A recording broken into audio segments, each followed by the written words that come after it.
नमस्कार, मैं हूं आपके साथ रेशु त्यागी। कोर्ट्स दिस वीक में आप सभी का स्वागत है।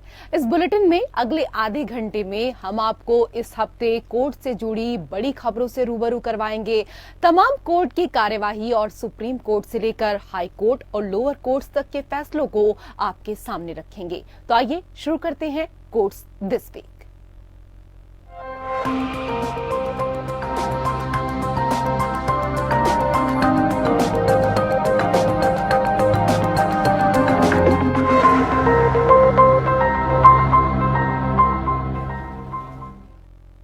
वैवाहिक रेप मामले में कर्नाटक सरकार ने पति के खिलाफ केस का समर्थन किया है। पति पर पत्नी से वैवाहिक रेप का आरोप है। इस केस में राज्य सरकार ने कर्नाटक हाई कोर्ट के फैसले का समर्थन किया है।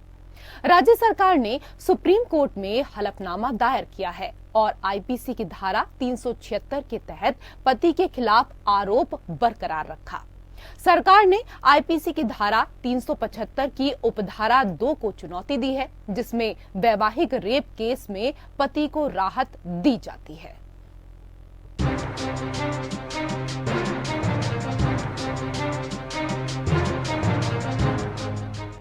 कर्नाटक सरकार ने मैरिटल रेप के मामले में पति के खिलाफ मुकदमा चलाने का समर्थन किया है। राज्य सरकार ने हाई कोर्ट के फैसले का समर्थन करते हुए सुप्रीम कोर्ट में हलफनामा दाखिल किया, जिसमें पत्नी के साथ जबरन यौन संबंध के लिए आईपीसी की धारा 376 के तहत पति के खिलाफ लगाए गए आरोपों को बरकरार रखा गया है। केंद्र सरकार ने दिल्ली हाई कोर्ट के समक्ष दायर याचिकाओं में आईपीसी की धारा 375 की उपधारा 2 को चुनौती देते हुए मैरिटल रेप को आपराधिक बनाने पर स्पष्ट रुख अपनाने से परहेज किया है। कर्नाटक हाई कोर्ट ने मैरिटल रेप की एफआईआर रद्द करने से इनकार करते हुए फैसला सुनाया। जस्टिस एम नागप्रसन्ना की एकल पीठ ने कहा कि आईपीसी की धारा 375 के उपधारा 2 जो पति को अपनी पत्नी के खिलाफ बलात्कार के अपराध से छूट देती है, पूर्ण नहीं है। हाई कोर्ट ने मैरिटल रेप अपवाद की संवैधानिकता पर कोई घोषणा किए बिना कहा कि इस मामले के विशिष्ट तथ्यों और परिस्थितियों में बलात्कार के लिए पति की छूट पूर्ण नहीं हो सकती, क्योंकि कानून में कोई छूट नहीं है। इतना निरपेक्ष हो सकता है कि समाज के खिलाफ अपराध करने का लाइसेंस बन जाता है। हाईकोर्ट के फैसले से परेशान होकर पति ने सुप्रीम कोर्ट में विशेष अनुमति याचिका दायर की।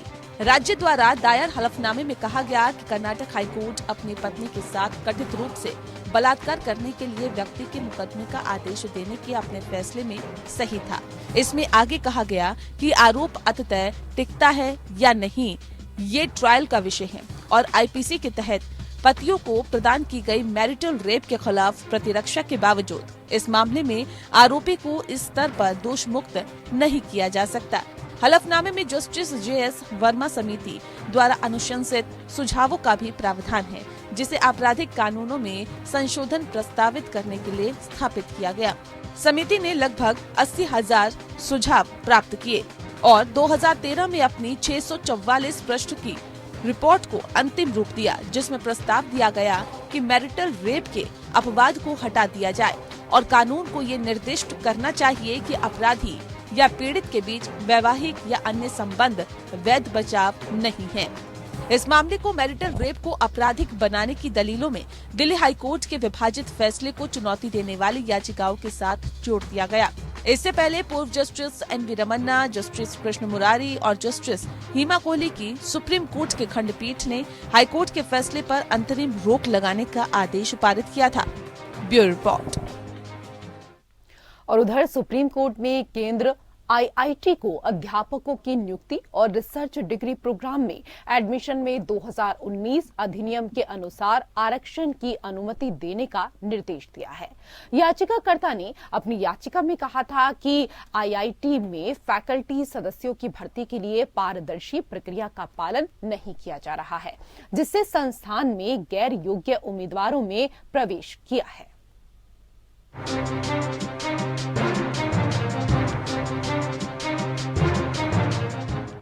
सुप्रीम कोर्ट ने केंद्र सरकार और भारतीय प्रौद्योगिकी संस्थानों को केंद्रीय शैक्षिक संस्थानों अधिनियम 2019 के तहत रिसर्च डिग्री प्रोग्राम में एडमिशन और फैकल्टी मेंबर्स के रिक्रूटमेंट के लिए आरक्षण नीति का पालन करने का निर्देश दिया है। Justice MR. शाह और जस्टिस सी.टी. रविकुमार की खंडपीठ ने ये आदेश दिया था। आदेश में कहा गया था, केंद्र और 23 आईआईटी का निर्देश दिया जाता है कि वे आरक्षण का पालन करें और केंद्रीय शैक्षिक संस्थानों अधिनियम 2019 के तहत प्रदान किए गए आरक्षण के अनुसार कार्य करें। 2019 अधिनियम केंद्रीय शैक्षिक संस्थानों में अनुसूचित जाति, अनुसूचित जनजाति, सामाजिक और शैक्षिक रूप से पिछड़े वर्गों और आर्थिक रूप से कमजोर वर्गों के उम्मीदवारों की सीधी भर्ती के लिए आरक्षण प्रदान करने के लिए स्थापित किया गया था।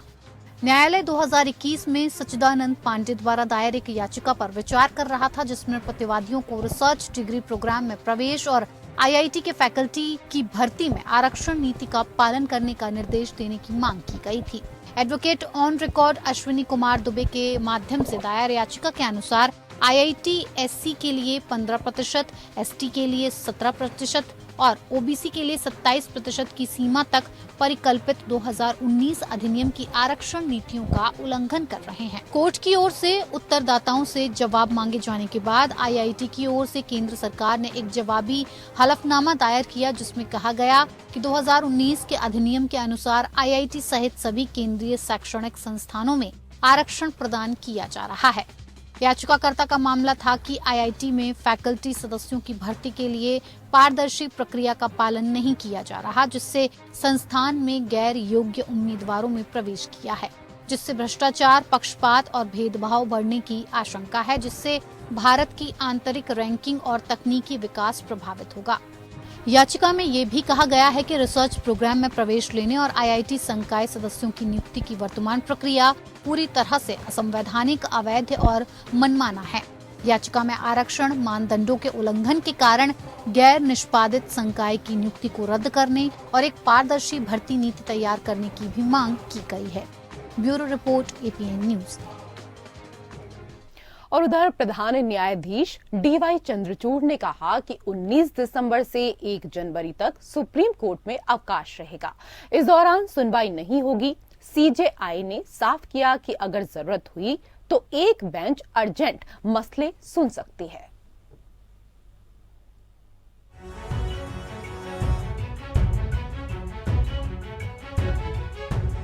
प्रधान न्यायाधीश डीवाई चंद्रचूड़ ने कहा कि आगामी शीतकालीन अवकाश के दौरान कोई बेंच उपलब्ध नहीं होगी, लेकिन शीर्ष अदालत जरूरत पड़ने पर तत्काल मामलों की सुनवाई जरूर करेगी। यह सामान्य अभ्यास के अनुरूप है, क्योंकि अवकाश बेंच आमतौर पर केवल मई-जून के दौरान लंबी गर्मी की छुट्टी के लिए गठित की जाती है और दिसंबर में शीतकालीन अवकाश के दौरान नहीं। सीजेआई ने कहा, कल से 2 जनवरी 2023 तक कोई बेंच उपलब्ध नहीं होगी। सुप्रीम कोर्ट के जज छुट्टियों की अवधि के दौरान ऐसी बेंचों के लिए उपलब्ध रहेंगे। शीतकालीन अवकाश 19 दिसंबर से 2 सप्ताह के लिए है और न्यायालय 2 जनवरी को फिर से खुलेगा। हालांकि सीजेआई की टिप्पणी ऐसे समय में आई है जब केंद्रीय कानून मंत्री ने लंबी अदालती छुट्टियों का आनंद लेने के लिए न्यायपालिका पर चुटकी ली थी। 4 crore and 25 lakhs cases are pending in the lower court, where Government of India has a stake. We give money, support to create better infrastructure, but we have to also ask the judiciary that please ensure that the deserving people are given justice and those unnecessary burdens are also taken care of, that they don't cause disturbances while the court is functioning or court is discharging its duties. The main duty of the court is they are the arbitrators, they are the people who are going to deliver justice. But I have always very openly stated that judgment or justice can be given from the ground also. It is not that you deliver justice from the courtrooms alone. You can go out to the field. Judges can also go out of the courtroom and deliver justice.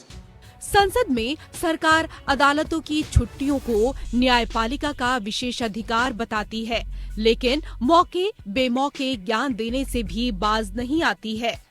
कानून राज्य मंत्री का कहना है कि छुट्टियां कम करने या समाप्त करने में केंद्र सरकार की कोई भूमिका नहीं है, लेकिन वो संसद में अदालतों की छुट्टियां गिनाना नहीं भूले। सुप्रीम कोर्ट 19 दिसंबर से 2 सप्ताह के लिए बंद होने वाला है। 2 जनवरी को कोर्ट फिर से खुलेगा। अदालतों द्वारा ली गई लंबी छुट्टियों की अक्सर आलोचना होती रहती है। बॉम्बे उच्च न्यायालय में इतनी लंबी अदालती छुट्टियों को चुनौती देने वाली एक याचिका को भी जब्त कर लिया गया था।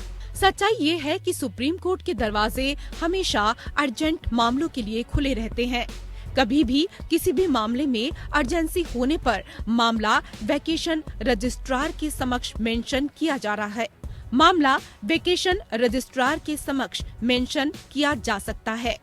वेकेशन रजिस्ट्रार मामले की तात्कालिकता को देखते हुए केस की जानकारी सीजेआई को देते हैं और अगर मामला बहुत अर्जेंट हुआ तो सीजेआई उस केस पर सुनवाई करने के लिए विशेष पीठ गठित करते हैं, जो कि मामले की सुनवाई करती है। दरअसल न्याय मिलने में देरी को लेकर पॉपुलर किस्म के नैरेटिव कई दशकों से चलाए जा रहे हैं। फिल्मों में भी तारीख पर तारीख जैसे संवाद खासे लोकप्रिय हुए। इसी तरह अदालतों की छुट्टियों को लेकर भी भ्रांति फैलाई गई है। नेपाल की जेल में बंद सीरियल किलर चार्ल्स शोभराज अब जेल से बाहर आएगा। शोभराज की रिहाई का आदेश नेपाल की सुप्रीम कोर्ट ने दिया है। फ्रांस के सीरियल किलर की रिहाई का आदेश उसकी उम्र को देखते हुए दिया गया। बिकनी किलर के नाम से मशहूर शोभराज करीब 19 साल के बाद जेल से बाहर आएगा। वो 2003 से नेपाल की एक जेल में बंद था। नेपाल की सुप्रीम कोर्ट ने उसकी रिहाई के 15 दिनों के अंदर उसे उसके देश भेजने का भी आदेश दे दिया है।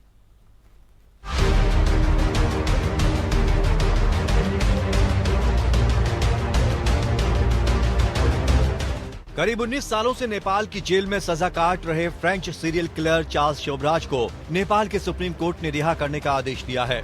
शोभराज को उम्र के आधार पर रिहा किया गया है। चार्ल्स 2 अमेरिकी पर्यटकों की हत्या के आरोप में 2013 से नेपाल की जेल में है। नेपाल के सुप्रीम कोर्ट ने कहा है कि 15 दिनों के भीतर उसे उसके देश डिपोर्ट किया जाए। जुर्म की दुनिया में बिकनी किलर और सीरियल किलर के नाम से कुख्यात शोभराज पर भारत, थाईलैंड, तुर्की और ईरान में 20 से अधिक लोगों की हत्या के आरोप हैं। 1 सितंबर 2003 को एक अखबार में उसकी तस्वीर छपने के बाद पता चला था कि शोभराज को नेपाल में एक कैसीनो के बाहर देखा गया था। उसकी गिरफ्तारी के बाद पुलिस ने उसके खिलाफ 1975 में काठमांडू और भक्तपुर में दंपति की हत्या के आरोप में 2 अलग अलग मामले दर्ज किए। वो काठमांडू की सेंट्रल जेल में 21 साल की कैद काट रहा था। उसे अमेरिकी नागरिक की हत्या के लिए 20 साल और फर्जी पासपोर्ट का इस्तेमाल करने के लिए 1 साल की सजा सुनाई गई थी। चार्ल्स शोभराज का जन्म वियतनाम में हुआ था। उसने दक्षिण पूर्वी एशिया के तकरीबन सभी मुल्कों के लोगों को अपना शिकार बनाया। चार्ल्स शोभराज चोरी और ठगी के मामले में माहिर खिलाड़ी है। उसे बिकनी किलर के नाम से भी जाना जाता था। ऐसा माना जाता है कि शोभराज ने थाईलैंड में दक्षिण और दक्षिण पूर्वी एशिया में कम से कम 20 पर्यटकों की हत्या की होगी। उसे 1976 से 1997 तक भारत में जेल में रखा गया। कहा जाता है कि चार्ल्स लड़कियों से दोस्ती करने के बाद उन्हें नशीली दवाएं देता था और उनकी हत्या कर देता था। विदेशी महिलाएं उसका मुख्य शिकार बनती थीं। वो इतना शातिर था और इतनी सफाई से अपराधों को अंजाम देता था कि उसका सुराग लगे इससे पहले ही वो अपराध कर निकल जाता था। साल 1976 में चार्ल्स ने भारत में घूमने आए एक फ्रेंच ग्रुप को मौत के घाट उतार दिया था। इस मामले के साथ ही चार्ल्स को इजरायली टूरिस्ट की हत्या के आरोप में 7 साल की सजा मिली। इसके बाद 1986 में वो अपने साथियों सहित तिहाड़ जेल से भागने में सफल रहा, लेकिन फिर से पकड़ा गया तो सजा पूरी करके फ्रांस चला गया। इसके बाद नेपाल यात्रा के दौरान उसे पकड़कर आजीवन कारावास की सजा दे दी गई। नेपाल में सजा काटने के दौरान चार्ल्स ने नेपाली लड़की निहिता विश्वास से शादी कर ली थी। शादी के वक्त निहिता 20 वर्ष की थी, वहीं चार्ल्स 64 वर्ष का था। Bureau report. और उधर टीवी रेटिंग तय करने वाली संस्था BARC के सरकारी अधिग्रहण की मांग वाली याचिका पर दिल्ली हाई कोर्ट ने केंद्र सरकार से जवाब मांगा है। BARC के सरकारी अधिग्रहण के अलावा याचिका में भारतीय मानक ब्यूरो BIS अधिनियम 2016 के सख्त कार्यान्वयन और अनुपालन की मांग की गई है। जवाब दाखिल करने के लिए 6 सप्ताह का समय दिया गया है। मामले की अगली सुनवाई 28 अप्रैल 2023 को होगी।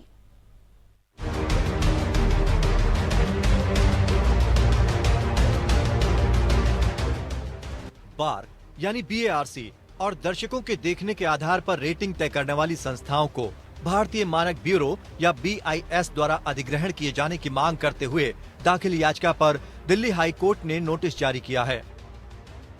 दिल्ली उच्च न्यायालय ने केंद्र सरकार और ब्रॉडकास्ट ऑडियंस रिसर्च काउंसिल या BARC से उस याचिका पर जवाब मांगा जिसमें टेलीविजन दर्शकों के मापन के आंकड़ों के लिए जिम्मेदार निकाय के सरकारी अधिग्रहण की मांग की गई थी। दिल्ली हाई कोर्ट ने केंद्र, BIS, BARC, MEITY यानी ministry of electronics and information technology, DIIPT यानी department for promotion of industry and internal trade समेत अन्य पक्षकारों से मामले पर अपना जवाब दाखिल करने को कहा है। अदालत ने सभी प्रतिवादियों को अपनी प्रतिक्रिया दर्ज करने के लिए 6 सप्ताह का समय दिया और मामले को 28 अप्रैल 2023 को आगे की सुनवाई के लिए सूचीबद्ध किया। BARC के सरकारी अधिग्रहण के अलावा याचिका में भारतीय मानक ब्यूरो यानी BIS अधिनियम 2016 के सख्त कार्यान्वयन और अनुपालन की मांग की गई है। दरअसल veterans forum for transparency in public life की ओर से दिल्ली हाई कोर्ट में दाखिल याचिका में TRP रेटिंग और ऑडियंस मापन के नियंत्रण में निजी संस्थाओं को अवैध और BIS अधिनियम के उल्लंघन करने का आरोप लगाया गया है। याचिका में सरकार द्वारा भारतीय मानक ब्यूरो अधिनियम 2016 को गलत तरीके से लागू करने का तर्क दिया गया है।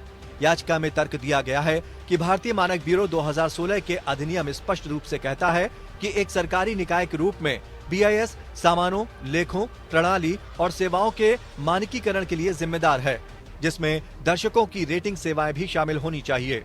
अधिनियम शिक्षा, स्वास्थ्य, विज्ञापनों के साथ साथ टेलीविजन दर्शकों के मापन के क्षेत्र में विभिन्न प्रक्रियाओं और सेवाओं के लिए मानकों के विकास के लिए एक राष्ट्रीय निकाय की स्थापना का प्रावधान करता है।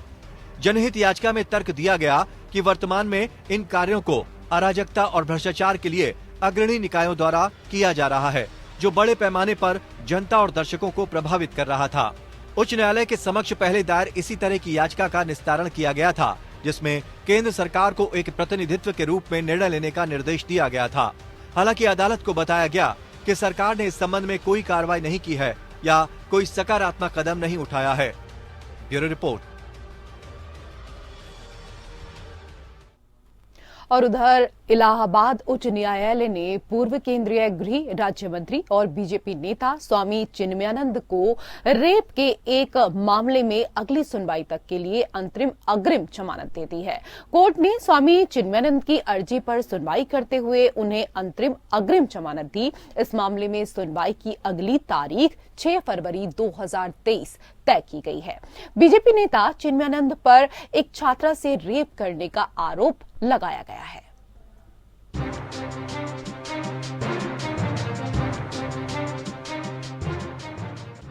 इलाहाबाद हाई कोर्ट ने पूर्व केंद्रीय गृह राज्य मंत्री स्वामी चिन्मयानंद की दुराचार मामले में अग्रिम जमानत मंजूर कर ली है। कोर्ट ने इस मामले में पीड़िता और राज्य सरकार को 4 सप्ताह में जवाब दाखिल करने का आदेश दिया है। अदालत ने 6 फरवरी तक अग्रिम जमानत दे दी है। यह आदेश न्यायमूर्ति ने चिन्मयानंद का पक्ष रख रहे वकील की दलीलों को सुनकर दिया है। अधिवक्ता का कहना था कि चिन्मयानंद का कोई आपराधिक इतिहास नहीं है। कोर्ट ने कहा कि राज्य सरकार ने आवेदक के खिलाफ मुकदमा वापस लेने का फैसला किया है और ये भी कि आवेदक की उम्र 75 वर्ष है और वो विभिन्न शैक्षणिक, धार्मिक और चिकित्सा संस्थानों से जुड़ा हुआ है। कोर्ट ने आगे ये भी कहा, लिस्टिंग की अगली तारीख तक स्वामी चिन्मयानंद सरस्वती की गिरफ्तारी की स्थिति में 1 लाख रुपए के निजी बॉन्ड भरने और 1 लाख की ही राशि के 2 जमानतदार पेश करने की शर्त पर अंतरिम अग्रिम जमानत पर रिहा किया जाएगा। गौरतलब है कि साल 2011 में एक महिला ने आरोप लगाया था कि उसे एक आश्रम में रखा गया और पूर्व केंद्रीय मंत्री ने उसके साथ दुष्कर्म किया। उसने आरोप लगाया था कि जब वो गर्भवती हुई तो स्वामी चिन्मयानंद ने जबरदस्ती उसके बच्चे का गर्भपात करा दिया। पुलिस ने पहले ही आईपीसी की धारा 376 और 506 के तहत मामले में आरोप पत्र दायर कर दिया है। इससे पहले 30 सितंबर को इलाहाबाद हाईकोर्ट के मुख्य न्यायिक मजिस्ट्रेट शाहजहांपुर के उस आदेश को बरकरार रखा गया था जिसमें पूर्व केंद्रीय मंत्री चिन्मयानंद सरस्वती के खिलाफ बलात्कार के मामले को वापस लेने की राज्य सरकार की याचिका को स्वीकार करने से इनकार कर दिया था। कोर्ट ने उन्हें 30 अक्टूबर तक ट्रायल कोर्ट के सामने सरेंडर करने को भी कहा था। इस अवधि को सुप्रीम कोर्ट ने 30 नवंबर तक बढ़ा दिया था।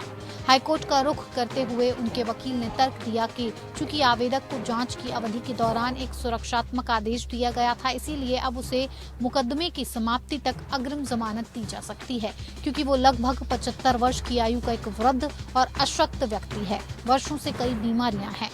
ये भी तर्क दिया गया कि उन्हें आत्मसमर्पण करने और जमानत के लिए आवेदन करने के लिए 30 नवंबर तक का समय दिया गया था। हालांकि ये किसी भी तरह से उन्हें प्रतिबंधित नहीं करेगा। दोनों पक्षों के वकीलों की दलीलों को ध्यान में रखते हुए अदालत ने निम्नलिखित आदेश देकर उन्हें 6 फरवरी तक राहत दी है। Bureau report. और इसी के साथ कोर्ट से जुड़ी हुई खबरों में फिलहाल इतना ही। नमस्कार।